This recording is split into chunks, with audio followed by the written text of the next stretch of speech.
Well, high water is also a concern in Scott County, where there are also reports of washed out roads. WKYT's Mark Barber has continuing coverage now from Sadieville.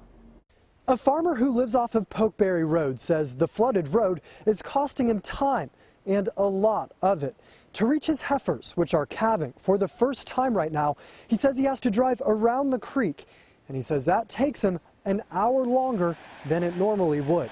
The floodwaters are also causing trouble for students this morning. Some were late to school because their bus was turned away by the high water.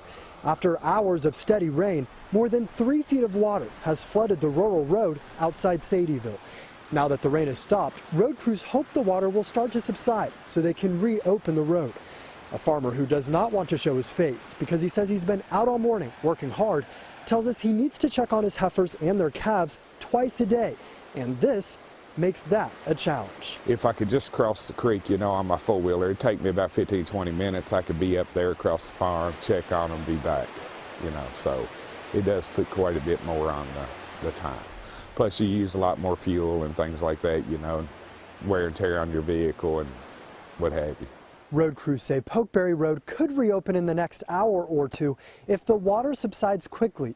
In the meantime, they're clearing fallen tree limbs and other debris from other roads, and they say that cleanup could take all day. In Scott County, Mark Barber, WKYT.